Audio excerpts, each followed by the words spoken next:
दहशतवादी आसिफ शेखचं घर उद्ध्वस्त झाले। पहलगाम दहशतवादी हल्ल्यामध्ये आसिफ शेख हा सहभागी होता आणि सुरक्षा दलाकडून आसिफच्या घराची झडती होत होती। घरात स्फोटक असल्याचा सुरक्षा दलाला माहिती मिळालेली होती आणि या झडती दरम्यान घरात अनेक संशयास्पद वस्तू आढळल्या। सुरक्षा दल तातडीने घराबाहेर निघालं आणि हा मोठा स्फोट झाला। आसिफ शेखचं घर या स्फोटामध्ये उद्ध्वस्त झालेलं आहे। सुदैवाने सर्व सुरक्षा दलाचे सैन्य तिथनं बाहेर पडले आणि त्यानंतर हा स्फोट झाला। त्यामुळे सुदैवाने सर्वजण बचावलेले आहेत। दहशतवादी आसिफ शेखचं घर उद्ध्वस्त झाल्याची दृश्य आपण पाहतोय। आसिफ शेख या संपूर्ण हल्ल्यामध्ये सहभागी होता। घरात त्याच्या स्फोटक होती, अनेक संशयास्पद वस्तू या झडती दरम्यान सुरक्षा दलाच्या आढळून आले। आमचे प्रतिनिधी विशाल वैद्य या संदर्भात आपल्याला अधिक माहिती देण्यासाठी सध्या उपलब्ध आहेत। विशाल, ही मोठी कारवाई म्हणावी लागेल। दहशतवादी आसिफ शेखचं घर उद्ध्वस्त झाले, काय नेमका हा सगळा घटनाक्रम होता?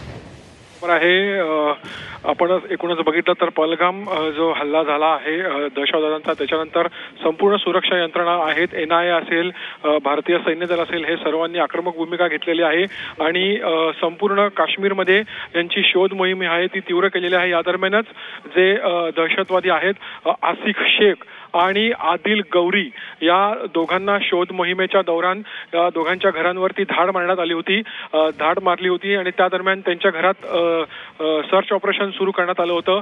अनेक ज्या आक्षेपार्ह गोष्टी होत्या या दोघांच्या घरात आढळून आल्या, त्यामुळे कारवाई करण्यात आली आणि प्रथम आसिफ शेख याचं त्राल या भागात जे घर आहे ते पाडण्यात आलं आणि त्यानंतर आदिल गौरीचं आहे ह्याचं सुद्धा घर जे आहे ते पाडण्यात आलेलं आहे। या दरम्यानच अनेक आक्षेपार्ह वस्तू असतील, काही स्फोटक सुद्धा जे आहेत या दोघांच्या घरात आढळून आले आणि ही कारवाई करतानाच अचानक सुरक्षा यंत्रणांना काही संशय आला आणि हे कारवाई चालू असतानाच ते बाहेर पडले घरात आणि नेमका हा स्फोट झालेला आहे। आपण या दृश्यांमध्ये बघू शकतो की या दरम्यान हे कारवाई दरम्यानच हा स्फोट झालेला आहे।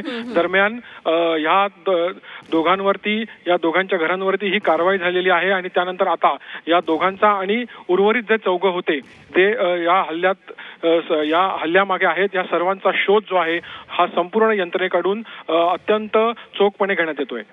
ठीक, धन्यवाद विशाल दिलेल्या या सगळ्या सविस्तर माहितीसाठी आणि सगळा घटनाक्रम कसा नेमका होता हे सांगितल्याबद्दल।